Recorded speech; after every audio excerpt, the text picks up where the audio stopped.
Souheil Hachmi, bonjour. Bonjour. Vous recevez ce matin Mohamed Bekat Berkani, président de l'Ordre national des médecins. Docteur Mohamed Bekat Berkani, bonjour. Bonjour. Le débat sur le service public est engagé pour de meilleures prestations et l'accès aux soins, puisque c'est un débat qui concerne aussi et de très près la santé. Alors, quelle réforme attendre aujourd'hui, le docteur Bekat, de ce nouveau exécutif? Tout d'abord, je vous remercie de votre invitation. C'est un débat qui est récurrent. Voyez-vous, ça fait une année, je pense que nous avons été invités sur ce plateau. Et nous cessons de dire que, d'abord, vous avez un certain nombre de principes. C'est de réaffirmer la place de la santé au cœur du politique. Ça veut dire que nous attendons de ce nouvel exécutif que la santé puisse être la préoccupation de tous les secteurs politiques confondus, de tous les membres de l'exécutif, c'est-à-dire consacrer une réunion au Conseil de gouvernement pour pouvoir préparer cette profonde réforme de la santé. Je m'explique. Vous avez en particulier un certain nombre de choses à réformer, la loi sanitaire de base, les lois annexes, les comportements, les missions du service public, mais aussi du privé, mais les hommes et les femmes aussi portant statut des hommes et des femmes qui font la santé, c'est-à-dire les médecins et le personnel paramédical. En passant par le médicament, bien sûr, la place du médicament. Malheureusement, ces dernières années, il y a eu un certain statu quo qui s'est réalisé dans la santé, au grand mécontentement de nos concitoyens. Vous savez que le secteur public doit être l'essentiel tel qu'il est prescrit dans la constitution algérienne, l'essentiel des activités de santé et de soins dans notre pays. Aujourd'hui, pouvoir se soigner relève d'une difficulté extrême. C'est une réalité, les constats faits. Il faut savoir comment nous devons arriver à améliorer l'accès aux soins et les prestations de santé, et en particulier de la santé publique dans notre pays. Alors, par rapport à vos déclarations, Dr Bekat, vous annoncez à l'instant que la loi sanitaire, qui date, il faut le rappeler, de 1985, sa révision est aujourd'hui impérative. Vous considérez qu'elle est totalement dépassée. Que faut-il revoir dans cette loi sanitaire? Écoutez, tout d'abord, elle est dépassée par le temps. Ça, c'est clair. En 85, nous étions dans une santé qui n'était pas très orientée. Le nombre de médecins n'était pas conséquent. Mais aussi, les maladies n'étaient pas évidentes. Donc, il faut tenir compte de ces éléments, toujours à la faveur de la transition épidémiologique. Les maladies ont changé. Actuellement, les Algériens vivent mieux.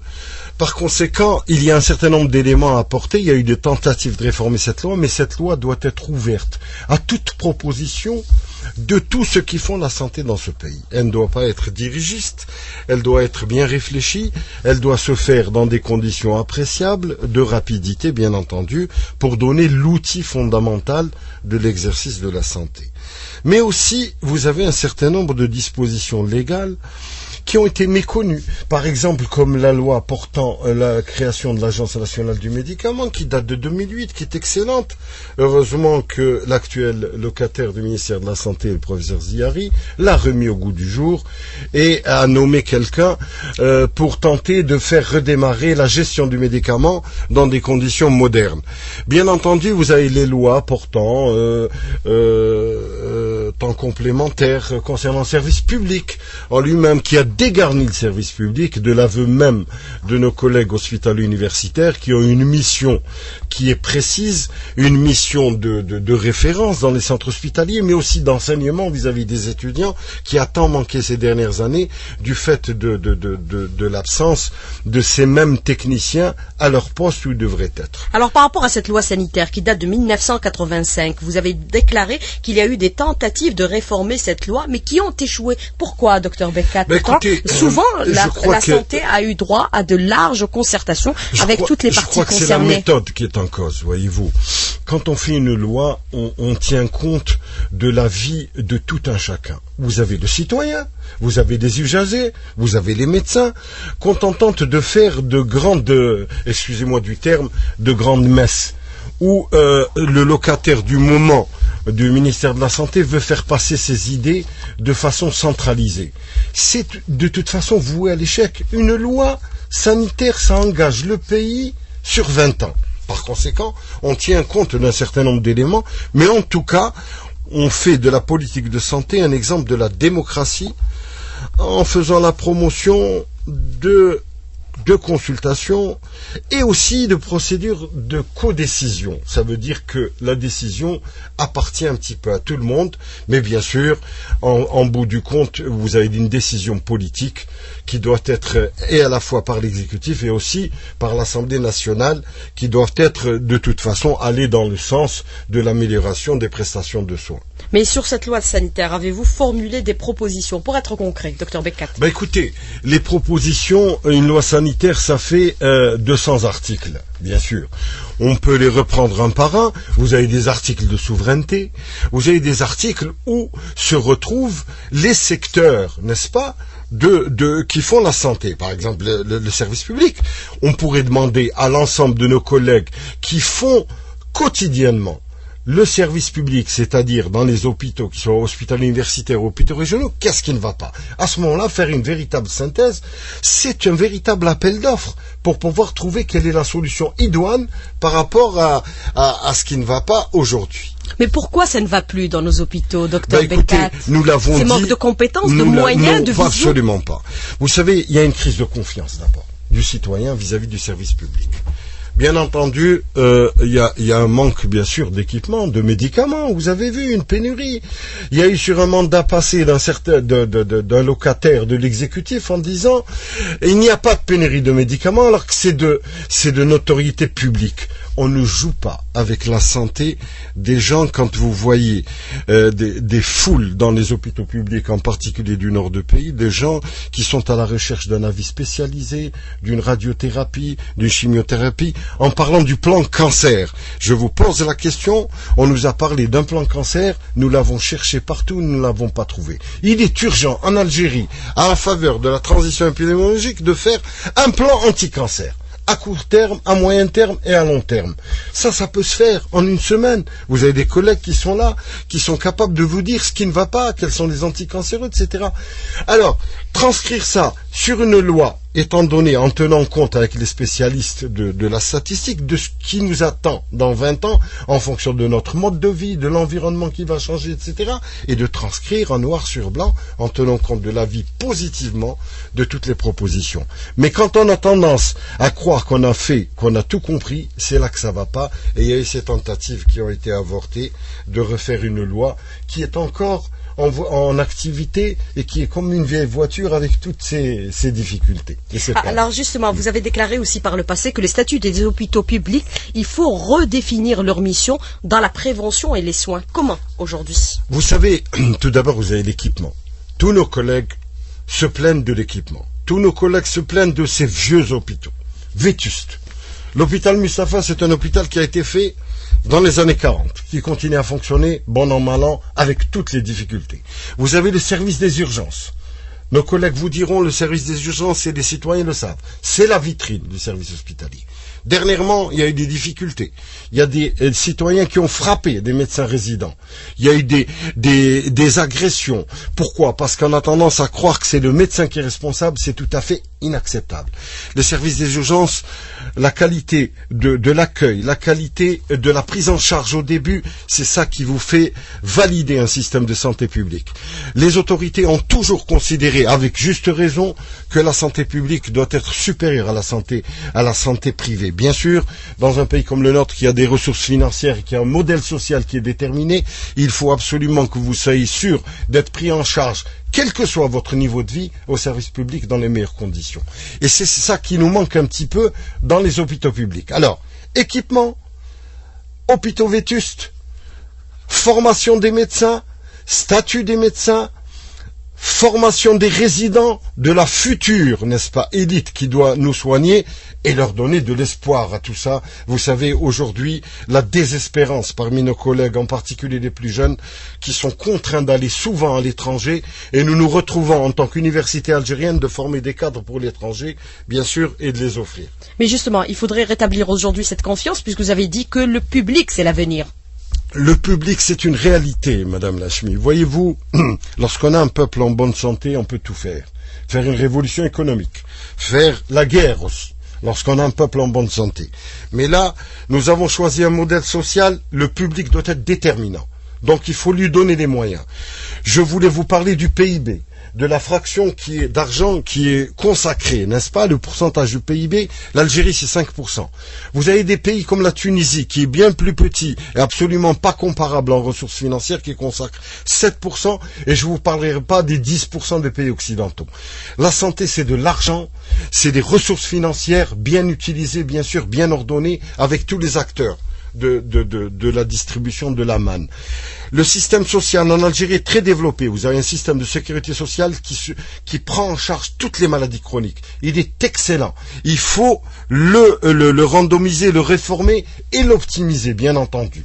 Mais nous avons les meilleurs médecins, la meilleure formation du monde en matière de médecine. Un médecin s'est formé en Algérie pendant 7 ans. Vous avez des spécialistes qui sont formés pendant plusieurs années. Et que pas mal de pays nous envient d'ailleurs qu'ils partent, les jeunes médecins. Ça, c'est un drame, cette hémorragie. Et je me permets de m'arrêter là-dessus parce que c'est un véritable drame que nous devons absolument arrêter. Alors, maintenant, ou alors, on voit quels sont les moyens de notre politique et de les mettre en œuvre sur le plan légal, sur le plan de la transcription dans les lois et les règlements, sur le plan du fonctionnement journalier, ou alors l'Algérie sera guettée, comme c'est le cas aujourd'hui, par un déclin de la grande médecine. Alors, docteur Mohamed Bekat Berkani, beaucoup de questions. Nous avons abordé un peu la loi sanitaire. Pour vous, il est impératif de procéder à sa révision puisqu'elle date de 1986. Alors, par rapport au privé, sa place aujourd'hui, docteur Bekat, faut-il mieux la réglementer puisque les malades évitent et craignent par moments les hôpitaux, mais considèrent que les cliniques, pour certains, ne sont pas mieux. C'est cher pour de mauvaises prestations. Ben écoutez, ça fait partie de la crise de confiance du citoyen d'aller vers... C'est une anormité que le citoyen, quand il pense à faire une intervention chirurgicale, pense d'abord au privé, au plus haut niveau de l'État, n'est-ce pas? Vous avez des responsables de l'État, vous avez des conventions qui sont faites avec des sociétés nationales vers le secteur privé. C'est quelque chose qui est anormal à notre sens, parce que le secteur public doit représenter l'écrasante majorité des prestations de santé, comme on l'a dit tout à l'heure. Maintenant, le secteur privé, bien sûr, doit avoir l'existence.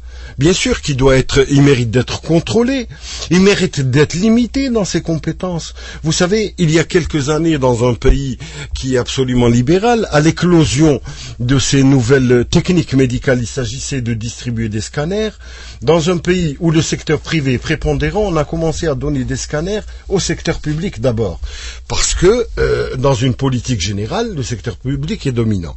Le secteur privé, avec toutes les difficultés qu'il a, mérite, n'est-ce pas, qui soit aidé souvent. Vous avez l'éclosion d'une clinique, mais pour le citoyen lambda, n'est-ce pas, je vous disais tout à l'heure, le citoyen algérien, quel que soit son niveau de vie, doit avoir le droit de pouvoir choisir. C'est en fait le citoyen lui-même, pour ne pas dire le malade, qui doit lui se déplacer entre le secteur privé et le secteur public en fonction de ses ressources et de son choix, le plus absolument.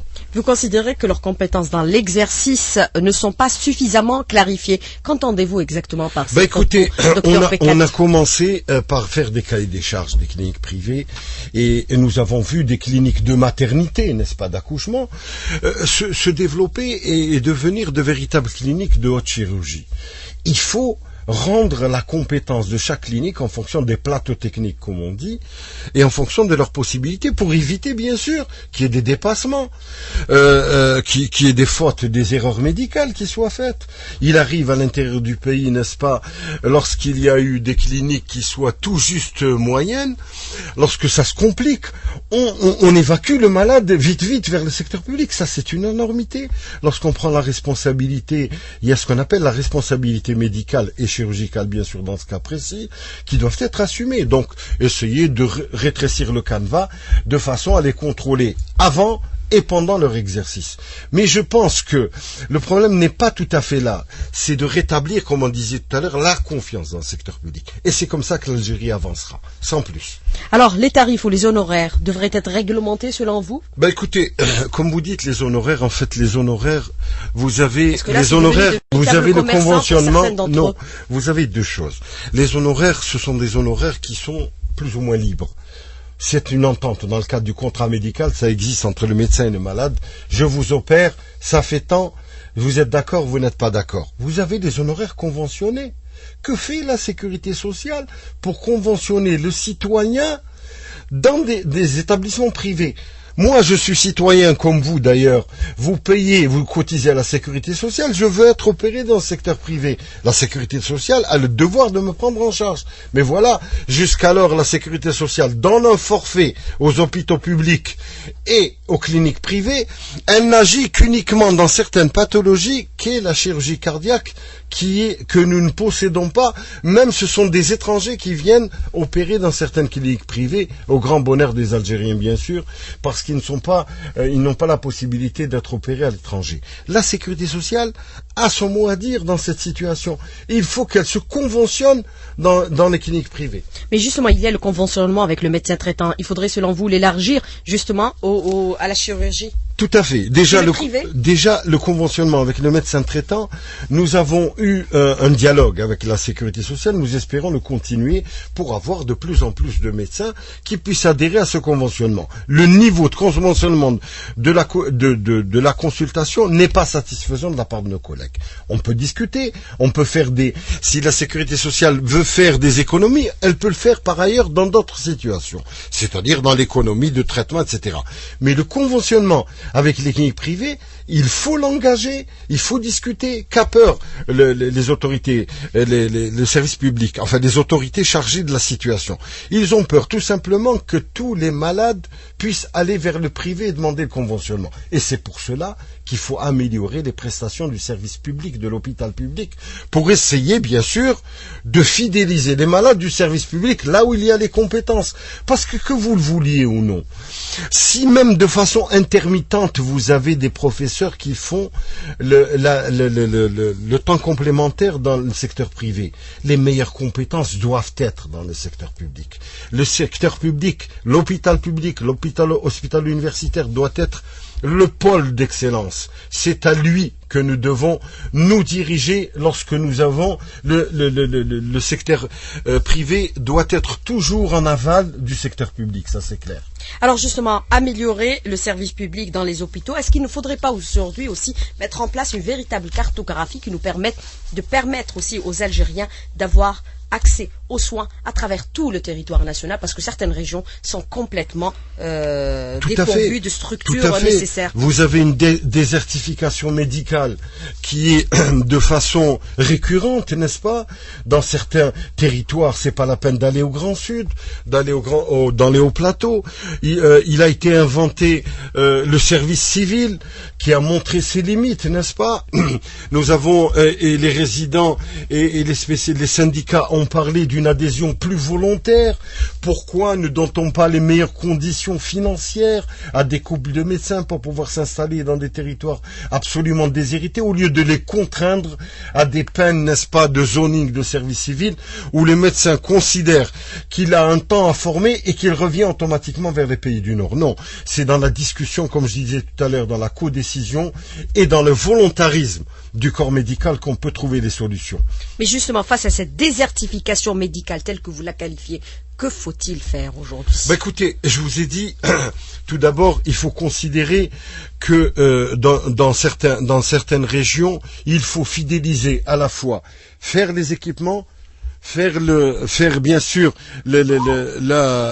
les investissements lourds et aussi pourvoir de médecins de qualité. Donc il faut pas aller par quatre chemins, il faudra donner aux médecins les conditions financières qu'il faut pour pouvoir les fidéliser. Vous savez, quand on est un jeune couple de médecins et qu'on est dans des spécialités différentes, et quand on va dans des régions qui sont absolument déshéritées, on est encouragé à rester 1 année, 2 années, 3 années, et ça fait dans la continuité des soins. Ce sont là les propositions de l'ordre des médecins. Bien entendu, nous les avons faites, et tous nos collègues des syndicats les ont faites. À ce propos, je tiens, si vous le permettez, à remercier l'ensemble de mes collègues des ordres médicaux, nous sommes 12 régions, à faire un travail magnifique, n'est-ce pas, de proposition, de gestion dans des conditions absolument de bénévolat, et nous avons un renouvellement, bien sûr, nous sommes un organe démocratique, un renouvellement de nos élections bientôt, et aussi je n'oublierai pas mes collègues pharmaciens et chirurgiens dentistes qui font un travail formidable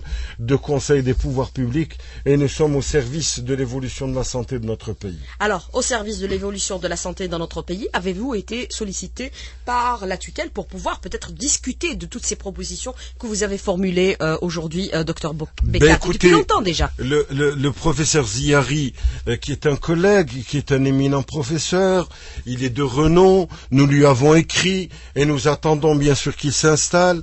Nous estimons que c'est tout à fait positif, les premières décisions qui ont été prises. Nous attendons de jouer le rôle des conseillers des pouvoirs publics, bien entendu, par rapport à d'autres ministères qui nous ont absolument, et ça c'est de la responsabilité des gens qui ont exercé la politique, nous sommes au service de la santé en Algérie. Alors par rapport à cet accès à la santé, les structures de proximité aujourd'hui, il faudrait les renforcer, mieux les équiper, mieux les doter? Bien sûr, essayer de faire une réflexion globale. De faire d'abord une espèce d'étude. À quoi ont-ils servi les services de proximité? Quand vous allez dans les polycliniques, qui sont, et c'est une réalité, qui sont absolument vides, le matin et le soir, et quand vous voyez un monde fou qui est à l'hôpital Mustafa, à l'hôpital Parné, à l'hôpital Mayo, à l'hôpital de Annaba, on se pose des questions. Ça revient à la crise de confiance. À quoi ça sert, n'est-ce pas, quand vous allez à un polyclinique, on vous dise, en matière de prévention, nous n'avons pas de vaccin. Ça, c'est une réalité amère. Il faudrait qu'on discute de ce problème. Vous savez, vous avez des vaccins obligataires au premier âge de la vie qui ont déserté totalement. Et ça, vous savez, c'est une situation qu'on retrouvera dans un certain nombre d'années. Des bébés qui n'ont pas eu de vaccin. Vous avez la rougeole, vous avez la diphtérie, vous avez le tétanos et toutes ces maladies qui guettent nos nourrissons. Là, il y a une responsabilité qui est patente de tous les services publics qui n'ont pas su, probablement en disant, j'ai acheté le vaccin, mais le problème est dans la distribution. Comment on fait aujourd'hui en Algérie du troisième millénaire, on n'est pas capable de distribuer des vaccins alors qu'il y a 10 ans ou 20 ans, la prévention était optimale, la lutte antituberculeuse était optimale. Aujourd'hui, on n'arrive pas à trouver des médicaments antituberculeux dans les dispensaires antituberculeux qui existent. Ça, c'est des réflexions qui doivent être engagées et régler de la manière la plus prompte. Mais justement, renforcer les structures de proximité. Comment aujourd'hui? Quelles sont vos propositions? Écoutez, les structures de santé, il faut en faire le bilan.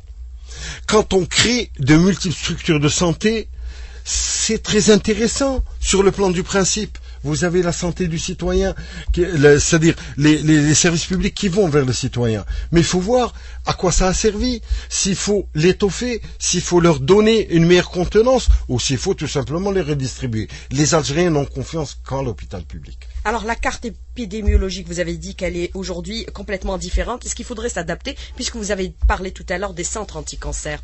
Il n'y a pas que ça aussi, il y a le diabète aussi. Vous avez toutes les maladies chroniques, bien sûr, dans les prochaines années. Vous avez l'asthme, les maladies respiratoires, par rapport à l'environnement, vous avez les maladies métaboliques en tout genre, le diabète, vous avez le cancer, bien sûr. D'ores et déjà, il faudra trouver des solutions globales en matière d'équipement de centres anti-cancer, en matière de personnel, former des médecins spécialistes de ce côté-là et donner confiance à nos résidents. Je suis désolé, l'Algérie doit faire confiance dans sa jeunesse étudiante, qui est l'une des plus performantes. Envoyer les médecins, les jeunes en formation à l'étranger et réformer les médecins qui sont âgés et leur permettre de prendre des retraites, n'est-ce pas, qu'ils ont bien méritées. Vous parlez de vous, là, docteur Bekat? Écoutez, moi, je suis un médecin privé et je suis capable de partir aujourd'hui, si vous le voulez. Je crois en la relève. Non, pas du tout. Docteur Mohamed Bekat Berkani, merci d'avoir répondu à nos questions. C'est moi qui vous remercie. C'est tout à fait un grand plaisir de revenir sur votre plateau, Madame Lachmi. Et je vous souhaite, n'est-ce pas, de continuer dans votre émission. Merci beaucoup. Merci. Merci.